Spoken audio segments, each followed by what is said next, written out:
May I stay here? Someone is following me. The millionaire almost didn't believe her, until a shadow appeared behind the glass. The lobby of the building was bright and quiet in the way places become at the end of a long workday. Glass walls reflected the city outside, where evening traffic moved slowly and the sky was already turning dark. The polished floor echoed softly with footsteps, and the air smelled faintly of coffee and cold air brought in each time the doors slid open. Adam Reynolds stood near the reception desk, scrolling through his phone, his jacket still on his shoulders. He had stayed later than planned, as usual, finishing a call that could not wait until morning. His reflection in the glass looked tired but composed, a man who was used to control, schedules, and predictable outcomes. Outside, the city continued its rhythm, unaware of him or his thoughts. May I stay here? The voice was so quiet that at first he thought he had imagined it. Adam looked up, irritation ready on his face, then stopped. A little girl stood a few steps away from him, close enough that he wondered how long she had been there. She was about 6 years old, blonde hair pulled back messily, blue eyes too serious for her age. She wore a simple blue school dress, slightly wrinkled, and a red backpack hung from her shoulders, heavy enough to pull her backward. Her hands were clenched around the straps as if letting go might cause something bad to happen. Before Adam could respond, she spoke again, even more softly. Someone is following me. The words landed oddly, without drama or panic, as if she were stating a fact she had already accepted. Adam straightened, his attention fully on her now. He glanced around the lobby, instinctively checking for an adult, a teacher, a parent rushing in with worry on their face. No one came. Who is following you? He asked, keeping his voice calm. The girl shook her head slightly. I don't know, she said. But he's been behind me since I left school. Adam frowned. The lobby was full of cameras, security guards were stationed nearby, and the entrance was monitored at all times. Everything about the place suggested safety. He told himself that children often misunderstood shadows, that fear could invent stories when a day had been long. You're safe here, he said carefully. Maybe you just felt scared. She didn't answer right away. Instead, her gaze drifted toward the glass wall that faced the street. Her grip on the backpack straps tightened, and her shoulders lifted slightly, as if she were bracing herself. Adam followed her gaze. Outside, among the reflections of passing cars and streetlights, something shifted. A darker shape moved closer to the glass, just enough to stand out from the rest. A man's silhouette, still and watching, his face obscured by shadow and glare. Adam's breath caught. In that moment, the lobby no longer felt bright or controlled. It felt exposed. The girl stepped closer to him without thinking, and for the first time since she had spoken, fear finally showed on her face. That's him, she whispered. Adam didn't look away from the glass.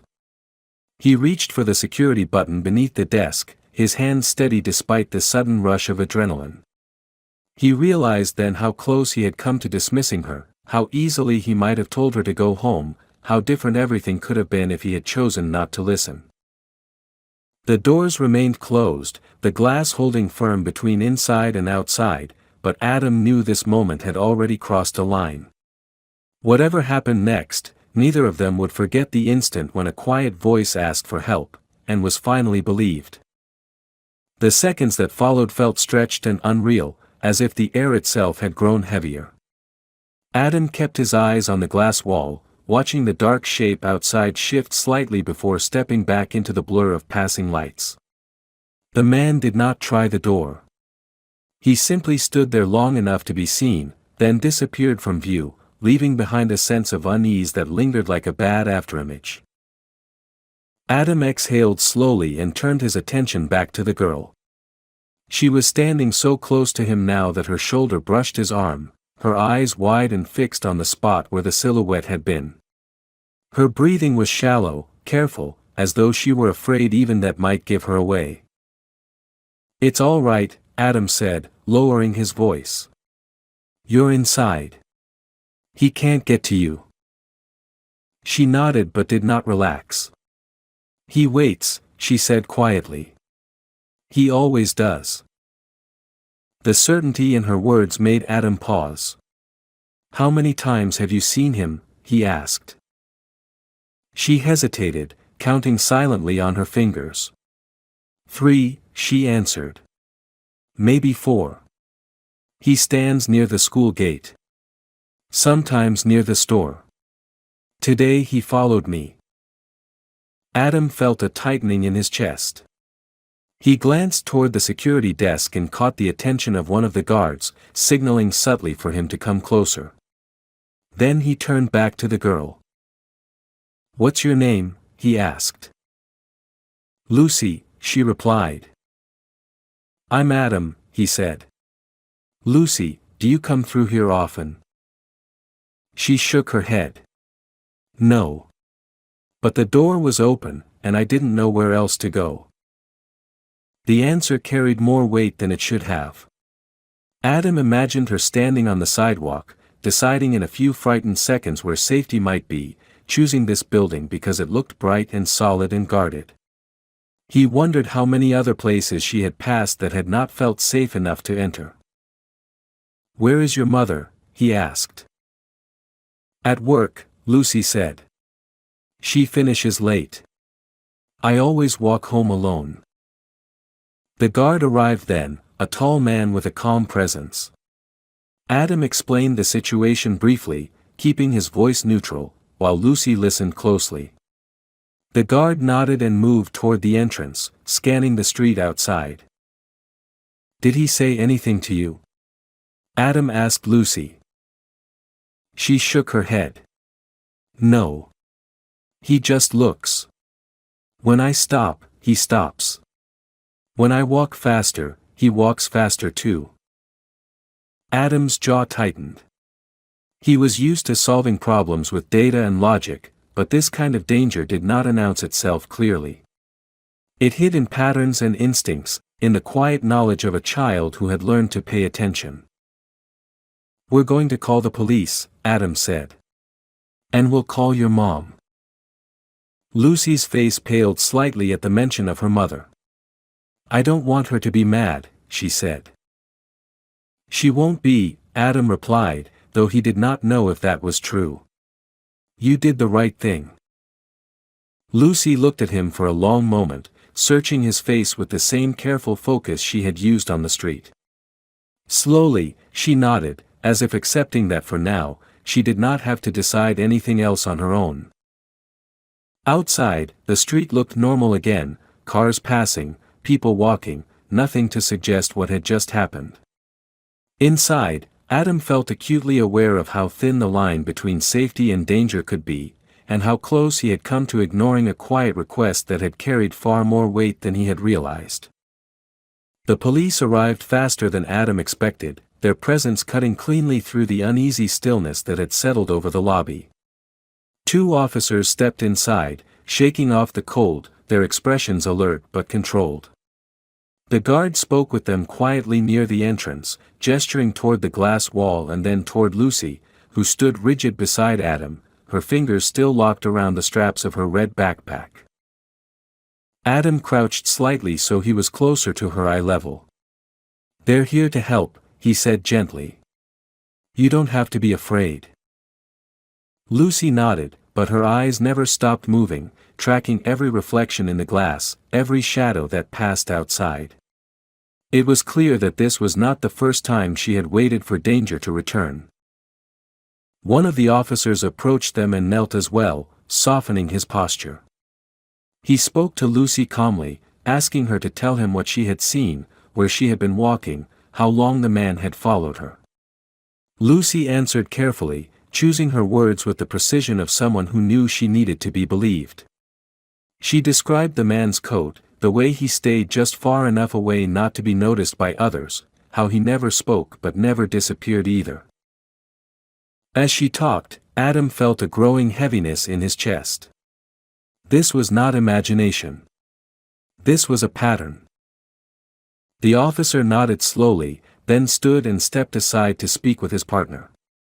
Adam caught fragments of their conversation, reports, previous calls, a description that sounded familiar. His unease deepened when he realized this was not an isolated incident.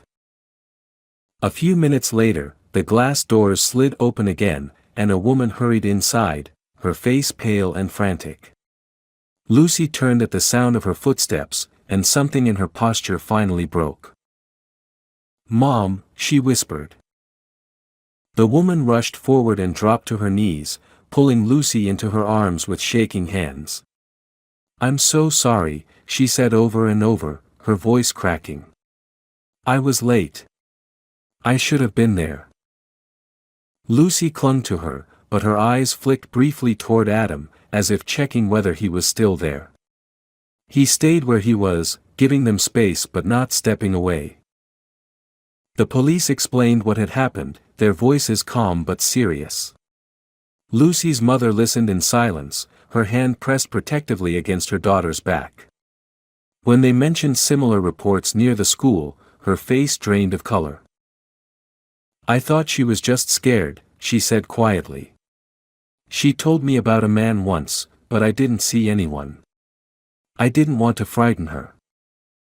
Adam felt a sharp pang at that. He understood the instinct to dismiss fear when life was already heavy, when there were bills to pay and shifts to work and no room left for imagining worst-case scenarios. Still, the cost of disbelief stood trembling in front of them. The officers assured her they would increase patrols near the school and begin actively searching for the man Lucy had described. They took statements, wrote notes, asked careful follow-up questions. Time passed almost unnoticed until the lobby lights dimmed slightly, signaling how late it had become. When the officers finally left, the building felt too quiet. Lucy's mother thanked Adam repeatedly, her gratitude raw and unfiltered. "If she hadn't come in here," she said, unable to finish the sentence. Lucy stepped away from her mother and walked back to Adam. She hesitated, then spoke. "You stayed," she said simply. Adam met her gaze. "You were brave enough to ask," he replied. "That's what mattered." She considered that for a moment, then nodded, as if storing the idea somewhere safe. As Lucy and her mother walked toward the exit together, Adam watched them go, the glass doors closing softly behind them. The lobby returned to normal. Phones rang. Footsteps echoed. The city outside moved on. But Adam remained where he was, unsettled by how close the danger had come and how easily it might have been missed. He understood now that safety was not only about locks and cameras and systems. Sometimes it depended on a single decision, to stop, to listen, and to take a quiet voice seriously when it asked for help. That night did not end when the lobby doors closed behind Lucy and her mother. Adam left the building later than usual, but the city no longer felt familiar to him. The reflections in the glass, the movement of shadows between cars, the ordinary rhythm of people walking home all carried a new weight. For the first time in years, he found himself watching instead of moving forward, noticing details he had trained himself to ignore. Sleep did not come easily. When it finally did, it was shallow and restless, filled with fragmented images of a small figure standing alone behind glass, of a shadow that never quite disappeared. Adam woke before dawn with the strange certainty that the story was not finished, that what he had witnessed was only the visible edge of something much darker. The next morning, he called his assistant and cancelled his early meetings without explanation. Instead, he drove toward the school Lucy had mentioned, parking across the street and sitting in his car longer than necessary. Children arrived in clusters, laughing, pushing one another, backpacks bouncing against their shoulders. Parents kissed foreheads and waved before turning away. It all looked normal, almost painfully so. Adam stayed anyway. He told himself he was being cautious, that this was none of his responsibility, but he did not leave. He watched the sidewalks, the corners, the places where someone could stand unnoticed. For nearly an hour, nothing happened. Then, just as the last bell rang, he saw him. The man stood near a convenience store across the street, half hidden by an advertisement board. He did not look threatening at first glance. Average height, neutral clothing, nothing that would draw attention. Yet he wasn't buying anything, wasn't talking to anyone, wasn't checking his phone. He was watching the school gate. Adam's stomach tightened. The man shifted slightly when a group of children passed, then stilled again. His gaze lingered too long, followed movements too precisely.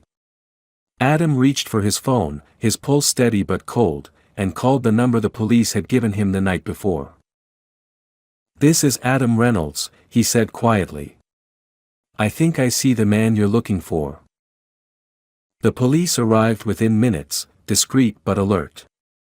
Adam stayed in his car, watching as officers approached the man, spoke to him, and asked him to step aside. The man resisted at first, then complied, his calm slipping just enough to reveal irritation beneath it.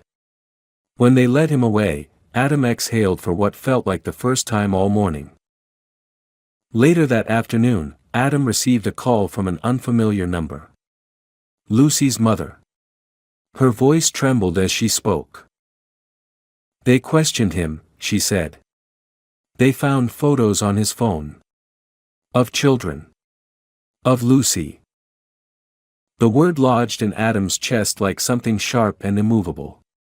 He closed his eyes, gripping the edge of his desk. "They said if she hadn't come into that building," the woman continued, her voice breaking, "they don't know what would have happened." Adam didn't know what to say. No response felt adequate. That evening, Lucy came to the building with her mother. She walked more confidently now, though her eyes still scanned the room out of habit. When she saw Adam, she stopped. "Mom said you stayed to watch," Lucy said. Adam nodded. "I just wanted to be sure." Lucy studied him for a long moment, then stepped closer. "He won't come back, will he?"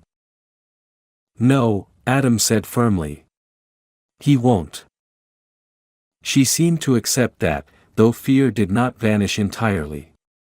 It softened instead, loosened its grip. Lucy reached into her backpack and pulled out a folded drawing, handing it to him with both hands. It showed a tall building with bright windows and a small figure inside, standing next to a much larger one. "That's where I was safe," she said. Adam took the drawing carefully, feeling something shift deep inside him. He had built companies, created systems, protected data worth millions. Yet this quiet moment, this fragile trust, felt heavier and more important than any of it. As Lucy and her mother left, Adam remained standing in the lobby long after the doors closed. He understood now that believing a child had not just changed one evening. It had stopped something terrible from happening. And that knowledge would stay with him, reshaping the way he moved through the world from that day forward. The days that followed unfolded with a strange mixture of relief and unease. The immediate danger was gone, yet its echo lingered in everything Adam did.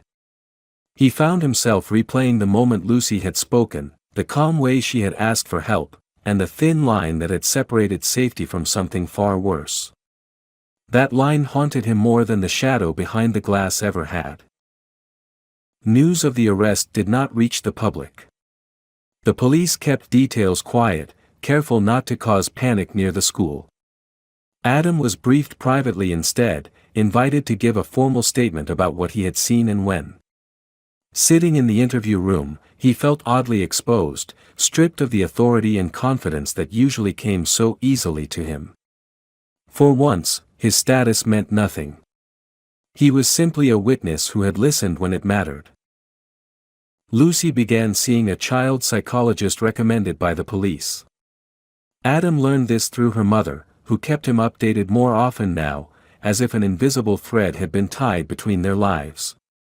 She spoke honestly about the guilt she carried, about the signs she had dismissed because she was tired and overwhelmed and afraid of being wrong. Adam never judged her. He understood now how easy it was to ignore danger when acknowledging it felt unbearable. One afternoon, Lucy and her mother came to the building again. This time Lucy walked in with her head held a little higher, her red backpack still heavy on her shoulders but no longer clutched like a lifeline. She smiled when she saw Adam, a small, cautious smile that felt like something earned. "I don't have to walk alone anymore," she told him. "Mom changed her work hours." "That's good," Adam said, genuinely relieved. She nodded, then hesitated. "I still look at the windows sometimes," she admitted. "Just in case." Adam crouched slightly so they were closer in height. "That's okay," he said.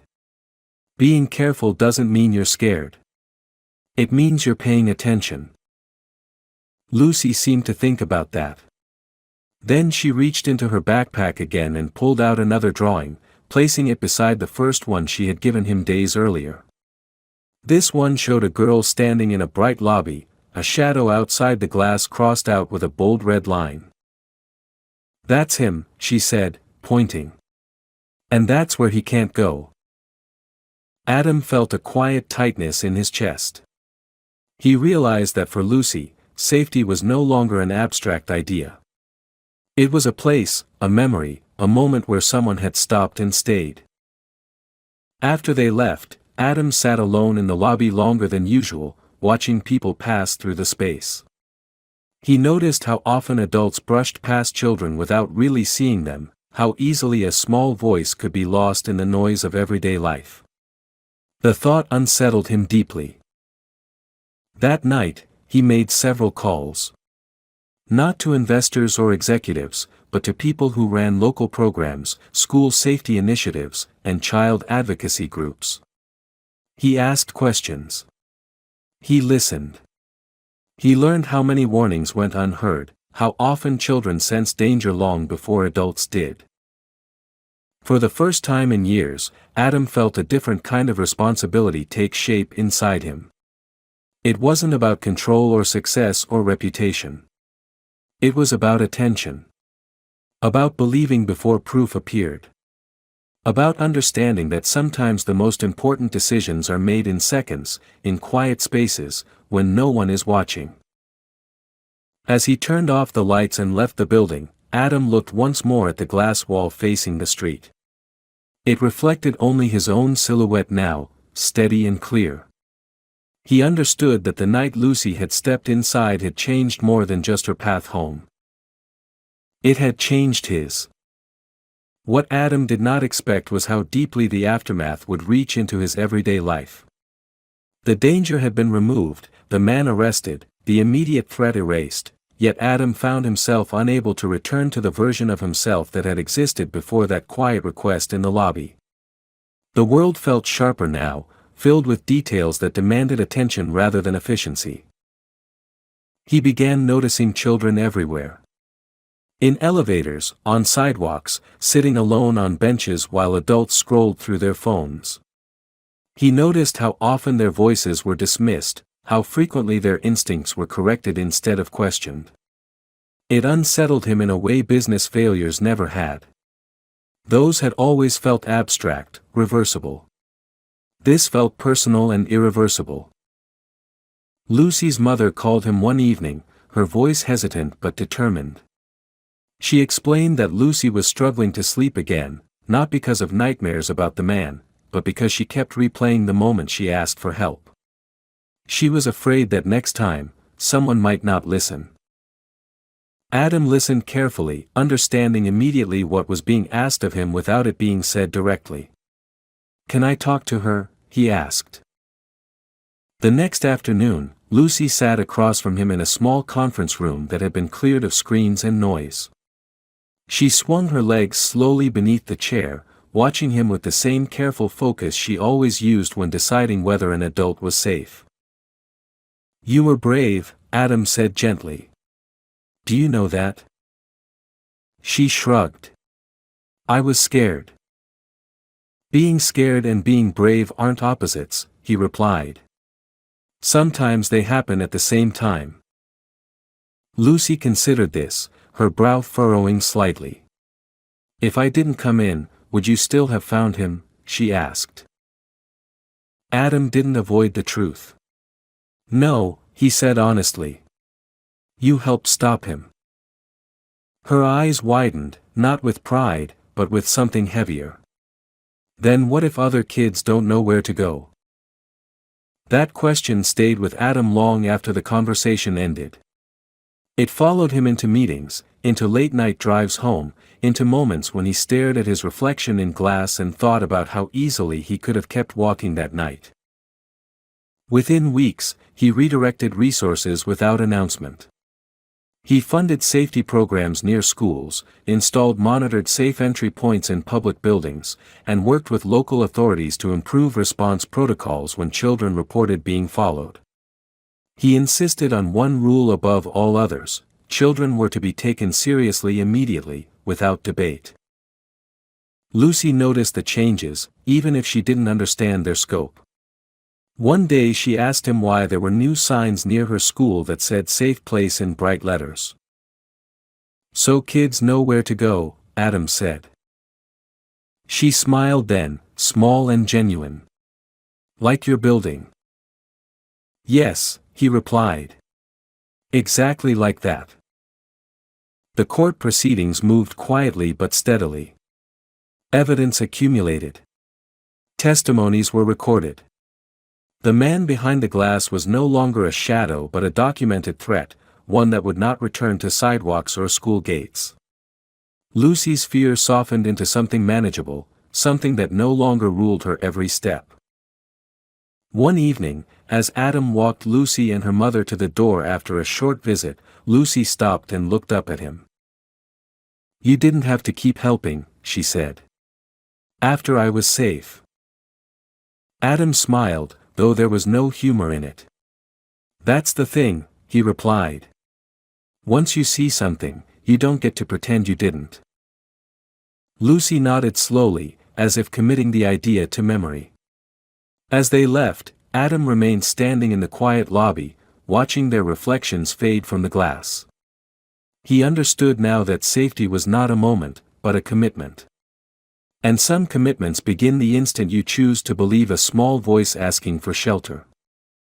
Time moved forward, but it no longer erased what had happened. Instead, it layered over it, slowly and deliberately, turning fear into memory and memory into something that could be carried without pain. Lucy changed in ways that were subtle but unmistakable. She still noticed details others missed, still watched reflections in windows and listened for footsteps behind her, but the tension in her shoulders eased.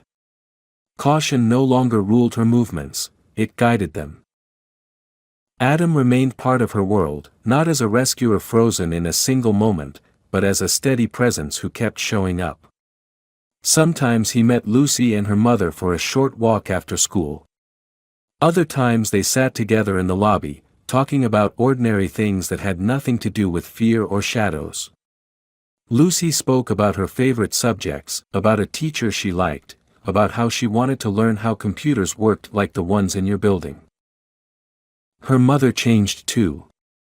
She looked less exhausted, more grounded, as if the weight she had been carrying alone had finally been shared. One evening, as Lucy colored nearby, she spoke quietly to Adam. I didn't want to believe her at first, she admitted. Not because I didn't trust my daughter, but because I was terrified of what it would mean if she was right. Adam understood that fear now better than he ever had. Belief isn't easy, he said. It asks you to act. Lucy overheard them and looked up. You acted, she said simply. Adam smiled at her. So did you. At school, changes became visible. Teachers received training. New protocols were introduced, though few students knew why. Lucy noticed the adults watching more carefully at dismissal, the new security presence that didn't feel threatening but attentive. One afternoon, another girl from her class hesitated at the school gate, looking uncertain. Lucy walked up to her and pointed toward a nearby building with a bright sign. "That's a safe place," she said. "If you ever feel weird, you can go there." The girl nodded, relief clear on her face. When Lucy told Adam about it later, she sounded thoughtful rather than proud.